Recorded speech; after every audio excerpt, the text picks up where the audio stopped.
Faisons ça. Tov. Eh bien, Erev Tov, bonsoir à toutes et à tous. J'ai la mission difficile de vous garder réveillés en passant en dernier. Ben voilà, il est 8h. Non, mais les gens commencent à penser justement au buffet. C'est ça le problème. Alors voilà. Voilà. Alors on m'a présenté comme étant un homme de foi. Moi, ma grand-mère me disait toujours, il était une fois un bonhomme de foi. Vous connaissez la chaîne pour manger de foi dans la ville de foi. On a tous la même grand-mère. Alors, je voudrais savoir de quelle foi on parle. Parce que si on parle de la notion occidentale, / chrétienne, de la foi, alors je m'en écarte totalement. À savoir, là où s'arrête l'intellect, commence la foi. C'est l'une des bases du dogme chrétien. Je m'en écarte complètement. La foi dans le peuple juif, Emouna, vient du mot Amen, qui lui-même vient du mot Emet. C'est-à-dire que la foi, c'est le savoir. C'est le savoir d'une vérité qui a été soit vécue. Lorsque je vis un événement, je n'ai pas besoin qu'on m'explique qu'il est vrai. Ou alors, parce que je suis arrivé à la conclusion de manière intellectuelle, que ce soit par un raisonnement logique, philosophique, empirique, que la chose est vraie. Et à ce moment-là, ça s'appelle l'E'amin.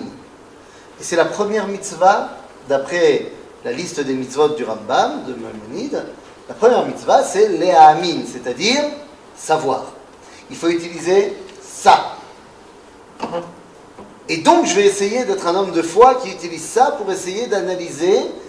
Alors, vous avez expliqué qu'il y a... alors, j'aime beaucoup écouter le professeur David Passig également, mais j'aimerais... Parce que lui, il parle du très loin. Et Myriam, elle a dit qu'il faut parler du maintenant. Et mon ami Richard, il a dit maintenant, il faut... Maintenant, mais c'est maintenant. C'est-à-dire, c'est le Rivon Arevi, c'est demain. Et c'est les exigences de maintenant. Alors j'aimerais vous donner une analyse qui est la mienne et qui va essayer d'expliquer notre réalité sur des sauts, des bonds de 30 ans. Une génération. Évidemment, nous savons tous que l'épopée sioniste a commencé plus ou moins avec la destruction du Second Temple. Le sionisme n'est pas né avec Herzl, bien évidemment, et les aliotes ne sont pas nés au XIXe siècle. Pourtant, force est de constater qu'au niveau du nombre et au niveau du phénomène de masse, effectivement, à la deuxième moitié du XIXe siècle, on va passer une étape.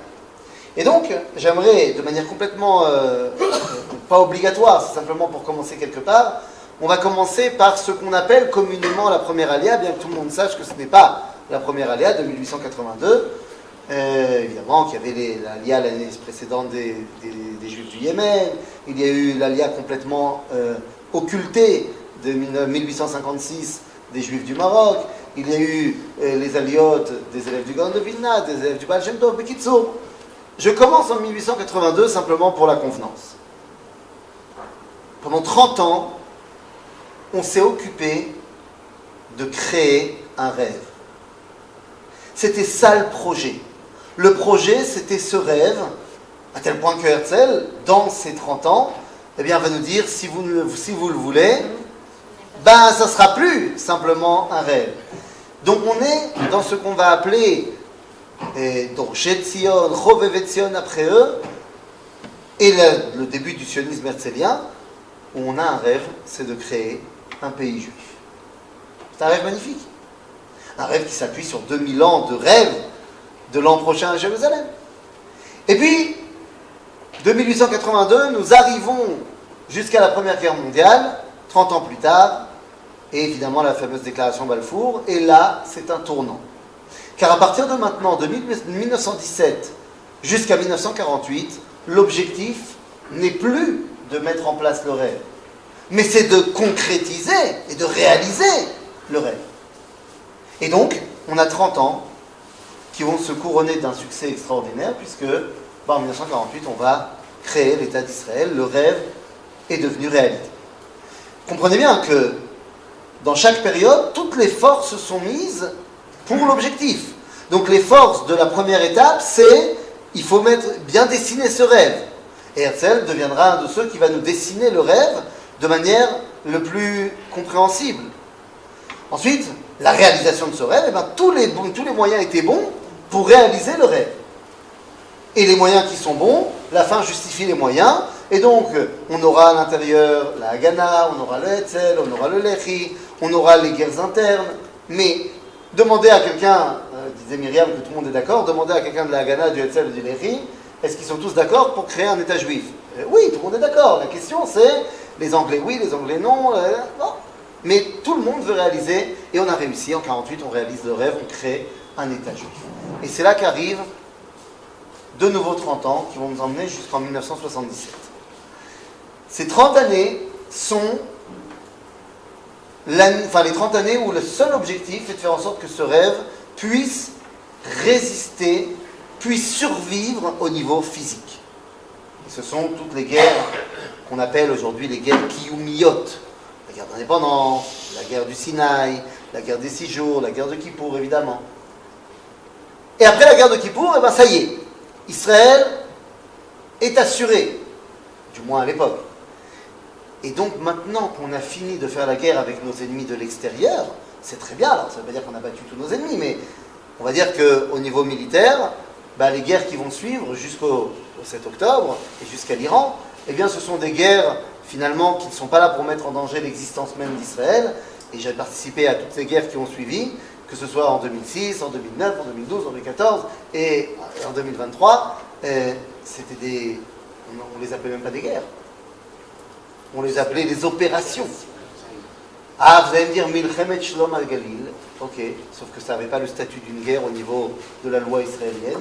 Pareil pour ce qui a été évidemment de l'Intifada et de la deuxième guerre du Liban et des différentes opérations à Gaza. En 1977, on commence un nouveau tournant. Et le tournant, c'est pas que la droite est au pouvoir. Parce que, comme tu nous l'as rappelé, il n'y a pas de différence. Si aujourd'hui David Ben Gurion se présentait aux élections, il serait à l'extrême droite de Ben Gvir. C'est absurde. La droite et la gauche actuelle n'ont plus rien à voir avec la droite et la gauche de l'État d'Israël. À l'époque, la droite et la gauche, c'est pas tellement sur est-ce qu'on veut un État palestinien ou pas d'État palestinien. Vous demandez à Ben Gurion s'il veut un État palestinien, c'est une hérésie. La grande différence, elle est économique. Je ne sais pas quand est-ce que vous avez fait l'Aliyah, quand est-ce que vous êtes arrivé en Israël, mais enfin, moi j'ai eu la chance d'arriver en 2003. Le changement était déjà en place, mais ceux qui sont venus avant les années 80, Israël était un pays pas du tiers-monde, mais du 4e monde. C'était un pays extrêmement pauvre, un pays qui n'avait pas d'infrastructure. Et en 1977, la grande révolution, bien plus que politique, elle est économique. On va se séparer du système socialiste, du système du Mapai, on va se séparer de cette économie qui n'a pas marché. Et on va commencer une économie libérale, et on va commencer petit à petit, en 30 ans, de 1977 à 2010, nous sommes devenus la Startup Nation. Nous sommes devenus l'une des 10 économies les plus florissantes du monde en 30 ans. C'est absolument extraordinaire. C'est-à-dire que dans les années 80, Israël, c'est le tiers-monde. En 2010, on est une des meilleures économies mondiales. C'est extraordinaire. Et donc, eh bien, après avoir sécurisé Israël au niveau physique de nos ennemis, il a fallu également sécuriser Israël au niveau de sa force économique. Ça ne suffit pas d'être fort dans les combats, il faut aussi être fort pour aller acheter un sandwich. Et donc, on a commencé depuis 2010. Ne prenez pas au mot, 2010, c'est pas important, c'est pas 2011, 2012, on fiche. Mais à ce moment-là commence l'étape dans laquelle nous sommes maintenant. Qu'est-ce qu'il nous reste à faire? Si on a rêvé, on a réalisé le rêve, on a sécurisé ce rêve tant de l'extérieur que de l'intérieur, maintenant, enfin, on peut penser. Pourquoi on a fait tout ça? Le Rav Kook va donner un discours lors de l'inauguration de l'école des Beaux-Arts de Betzalel. Il y avait beaucoup de gens qui étaient contre l'ouverture de l'école de Betzalel. Pourquoi? Quel est le problème? Et je ne parle pas de religieux qui étaient contre parce que c'était pas de sniout ou tout ce que vous voulez. Non! On a le temps maintenant d'aller faire des dessins il faut assécher les marécages. Et c'était vrai.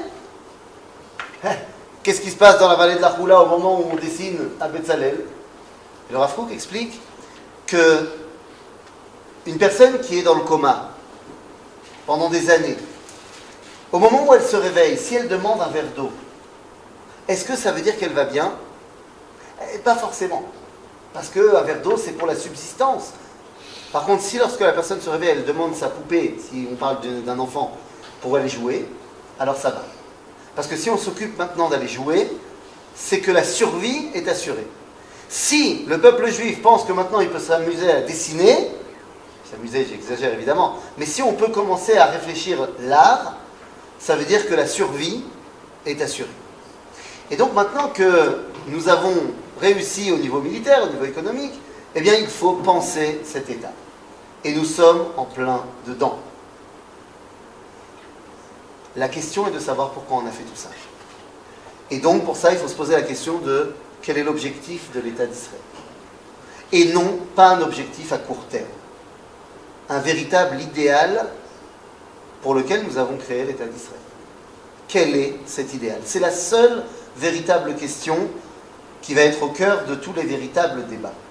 Parce que comme vous l'avez dit, Bibi, pas Bibi, c'est pas un débat. Que Dieu lui donne la santé, si vous voulez, avec plaisir, mais il a déjà 76 ans. Donc ça veut dire que même s'il est élu ce coup-ci, ben, ça sera certainement la dernière. C'est-à-dire qu'il y a un moment donné où, quoi qu'il arrive, eh bien, il va sortir de la vie politique. C'est-à-dire, il est temps ou il n'est pas temps, c'est même pas le débat. C'est-à-dire que c'est sûr que ça va arriver. Voilà, personne n'est éternel, à part Elon Musk, mais a priori, Elon Musk, c'est pas Bibi, ou alors on nous aurait menti. Donc, la question Bibi, pas Bibi, c'est une question qui va intéresser la session politique actuelle, qui va intéresser les élections là maintenant. Il a annoncé dans sa dernière conférence de presse qu'il comptait bien se présenter, qu'il comptait gagner. Il ne savait pas que le Rivon Arrevi allait rentrer en lice. Peut-être que tout va changer. On n'est pas à l'abri d'avoir d'ailleurs d'autres partis politiques qui vont éclore avant la fermeture des listes en juillet. Bon, on verra bien. Le fait est que c'est pas ça qui est important. Ce qui est important, c'est de se poser les questions de pourquoi et vers où. Et quand on dit qu'il faut créer une constitution, pas de grandes choses, mais des choses effectives, alors évidemment qu'il faut faire des choses effectives, mais tout ce qui nous manque, c'est les grandes choses. C'est-à-dire l'idéal pour lequel on se bat et pour lequel on travaille au quotidien et qu'est-ce qu'on a envie de créer. Il n'y a plus d'idéalisme dans la société israélienne. C'est malheureux. C'est malheureux que les gens ne se posent pas la question du pourquoi. Parce que moi je me rappelle qu'il y a un livre qui est mentionné dans la déclaration d'indépendance de l'État d'Israël. Le mot démocratie n'y est pas mentionné, le mot république non plus. On parle de deuxième république, mais on n'a toujours pas créé de première république en Israël. On n'est pas une république officiellement. On est une démocratie de facto, mais ce n'est pas un idéal mentionné par nos pères fondateurs. Par contre, David Ben-Gurion nous dit qu'il s'appuie sur Sefer HaSfarim HaNitzri, sur le Tanakh. Et je me rappelle que dans le Tanakh, eh bien, on a commencé par Bereshit, bara Elohim et Hashamayim ve'et haaretz. J'ai vu d'ailleurs une vidéo aujourd'hui publiée sur les réseaux par un chrétien en France qui nous explique comment Bereshit, avec énormément d'erreurs, comment est-ce que le mot Bereshit nous enseigne et nous renseigne sur la venue de Jésus qui va tous nous sauver. Ah, c'est fantastique. Ah bah oui. Oui. Non, Bereshit, oui. C'est Bevoracha Asher Shemo Yeshut Adon. Non, mais c'est pas ça qu'il a dit, lui. Ah, qu'est-ce qu'il a dit? Ah, non, c'est pas ça. C'est un chrétien. Ouais, mais ça, c'est toi qui disais ça. Toi, t'es pas chrétien, a priori. Il y avait des missionnaires, il Mais fallait ça leur répondre. Alors, lui, il vient, il te dit, alors, c'est pas intéressant, mais il dit, si je me rappelle bien, il dit, bête. Comment il a dit? Ah oui, il a dit, bar, en hébreu, c'est un fils. Sauf que c'est pas en hébreu, c'est en araméen. Mais passons. Après, donc, il a dit, bar, c'est le fils. Aleph, c'est Dieu, donc le Fils de Dieu, ben voilà, comme ça c'est réglé. Ensuite, il a dit Shin, c'est la destruction, compris. Yud, c'est le Yad, c'est la main, et Tav, c'est la croix. Et donc en fait, c'est le Fils de Dieu qui a été porteur de la destruction quand on a mis ses mains sur la croix. Tout à fait. C'est bon, hein? Génial. Ah, mais ça, c'est un bon vote. Hein? Génial. Maintenant, c'est pas très compliqué à répondre. J'ai un ami rabbin en France qui a fait une vidéo pour répondre à ça. Il a dit c'est bien. Je t'invite à venir dans nos cours d'Ulpan. Nous donnons des cours d'Ulpan. Je t'invite à y venir. Mais en tout cas, la question, nous, on a lu dans notre Torah Bereshit. Et Bereshit, eh bien, qui de mieux que notre grand français national, hein, Rashi, évidemment. Rashi de Troyes, mais Rashi plus important, qui est passé par Metz, évidemment. Et comme tout le monde le sait, oui, nous venons de Metz, Ira Kodesh, bien évidemment. Donc Colmar. Alors, écoute, il y a Marloquet. Il y a Marloquet, voilà. Moi, je suis désolé, dans le Sidour, comment ça s'appelle, Chila Bloc, il y a marqué à Metz, on ajoute. Il y a marqué à Colmar, on ajoute. Je suis désolé. Parce qu'on n'ajoute pas. Ah ben voilà, c'est ça. En tout cas, Rashi nous dit, Bereshit ne veut pas dire au commencement. Voilà, premièrement, donc toutes les Bibles traduites, il faut les jeter à la poubelle. Non, j'exagère, mais enfin bon. Ça ne veut pas dire au commencement. Nous dit Rashi, ça ne veut pas dire au commencement. Il nous explique d'ailleurs au niveau grammatical pourquoi ça ne veut pas dire au commencement. Mais il nous dit que ça veut dire Bishvil Reshit. Pour le Reshit, qu'il appellera la Torah à Israël, le monde a été créé. Pourquoi c'est important de le rappeler ici? Parce que si le premier mot de la Torah c'est pour ça que Dieu a créé le monde, ça veut dire qu'il y a un objectif à la création, comme disait Manu. Et donc s'il y a un objectif à la création, notre rôle à nous, c'est de découvrir quel est cet objectif. Et donc oui, il faut se poser la question de « mais pourquoi on a fait tout ça ?» Et oui, il va y avoir des grandes questions qui vont devoir être posées. La réforme judiciaire, c'est du peanuts à côté des vraies questions qu'on va devoir se poser. La vraie question, c'est pas l'enrôlement ou pas l'enrôlement des Haredim. Il faut faire une loi où tout le monde va à l'armée, point d'écoudard. C'est même pas un débat. Et comme j'ai dit à un certain personnage ex-militaire, futur politique, qui m'a dit « propose-moi une idée qu'on n'a jamais entendue ». Alors je lui ai dit « il faut absolument créer une nouvelle unité religieuse à l'armée ». Il m'a dit « quoi, encore un Hashmonaïm ?» Je lui ai dit « absolument pas. Tu l'appelleras comme tu veux, mais il faut créer une unité qui s'appellera le Kollel de l'armée. Une unité Kollel. Mais Kollel mamash. Non, Kollel, un Kollel. C'est-à-dire une unité, je ne sais pas combien tu auras de gens dedans, 500 en fonction du budget, où les gens sont là du matin au soir, 24 heures sur 24, 7 jours sur 7, sans pause, sans dodo, sans vacances.Toire. On étudie la Torah au Kollel, comme dans les yeshivot, en vert. Et on prendra dans cette unité que les meilleurs étudiants de yeshivot du pays. Et on les fera étudier 24 heures sur 24 en mishmarot, et tout le temps, toute l'année. Pourquoi? L'État d'Israël pense que c'est important qu'on ait des ingénieurs à l'armée. Donc on les envoie faire à Today, on les envoie faire leurs études, et après ils viennent donner à l'État d'Israël en devenant ingénieurs pour l'armée. On va même reconnaître l'importance, et il y en a 50 par an, qui sont reconnus pour intérêt national comme étant des sportifs de haut niveau. Et ils vont faire un service militaire complètement adapté aux sportifs de haut niveau. Parce que l'État d'Israël pense que c'est important. Je pense que la Torah est très importante pour l'État d'Israël. Et donc je veux que les meilleurs étudiants de Torah puissent étudier véritablement en tant que soldats de l'armée d'Israël, 24 heures sur 24, mais que les meilleurs. Comme les meilleurs ingénieurs, comme les meilleurs sportifs, comme les meilleurs je ne sais quoi. Et à ce moment-là, l'État d'Israël montre que la Torah est importante à ses yeux, et que donc oui, on participe tous, et ceux qui ne sont pas dans cette unité-là, eh bien ils iront dans l'unité des combattants de Hashmonaïm. Ils n'ont pas réussi à être intégrés parmi les meilleurs étudiants de Torah. Bon, tant pis, c'est pas grave. Ça arrive à tout le monde d'être pas le meilleur. Profisant, vous avez posé 4 fois, avec à juste titre, où on va, pourquoi on a créé ça, pourquoi l'État juif. Tout à fait. Et votre réponse, c'est quoi? Ah, j'ai dit, les questions qu'on pose là maintenant, à savoir le Guious. Dans le désert, non, pas du tout. C'est pour ça que je vous dis que les questions qu'on se pose actuellement sur la réforme judiciaire, sur l'enrôlement des Haredim à l'armée, ce sont des questions qui sont des cacahuètes à côté des vraies questions qu'il faut se poser. Exemple, on n'a pas de constitution en Israël, vous le savez, et l'une des raisons pour lesquelles on n'a pas de constitution en Israël, c'est que lorsque le projet de constitution avait été premièrement débattu, la question qui a fait capoter l'idée, c'est on fait quoi de la question de Dieu? Dieu, on le met dans la Constitution, on ne le met pas dans la Constitution. Ben, sans rentrer dans l'histoire de la Constitution, mais ça, c'est une question. C'est une vraie question. Est-ce que notre légitimité sur la terre d'Israël, elle est historique, comme on aime le rappeler sur les réseaux sociaux, ou alors elle est parce que Dieu nous l'a donnée? Est-ce que c'est un message qu'on est capable de transmettre à l'ONU?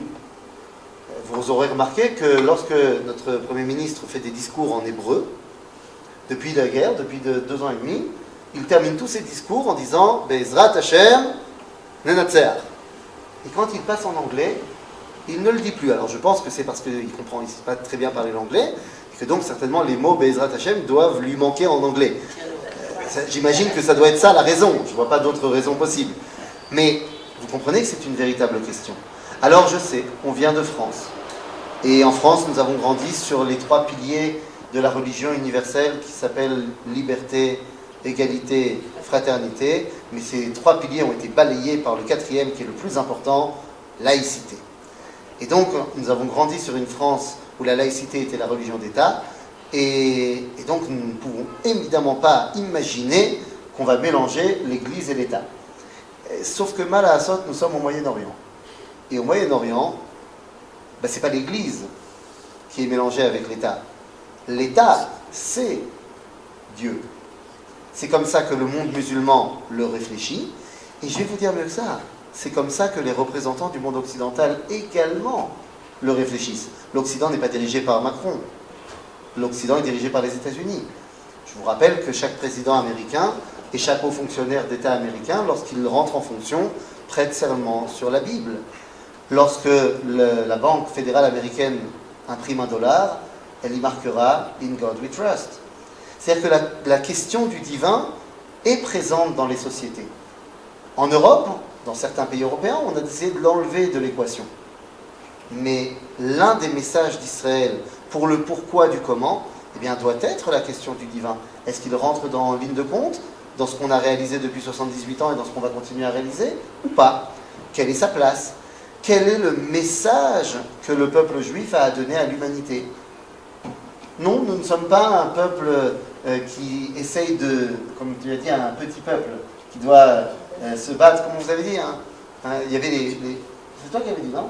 C'est Koudera qui est... Oui, il y a la différence entre les petites nations, merci. Nous ne sommes pas une petite nation, nous sommes une nation gigantesque. Enfin, du moins, c'est comme ça que tout le monde nous voit. Vu que 20% de tous les médias du monde parlent de nous. Donc, de 2 choses l'une, soit nous occupons 20% des terres habitées de la planète, soit nous représentons 20% de la population mondiale. Ah, non, c'est pas ça. C'est pas ça. En fait, toute la question est de savoir, à nos yeux, qui on est. Les explorateurs ont dit, quand ils sont rentrés, nous sommes des sauterelles, c'est comme ça qu'on a été vus par nos ennemis. Évidemment, si toi tu te prends pour une sauterelle, il ne faut pas t'attendre que l'autre il te voit comme un dinosaure.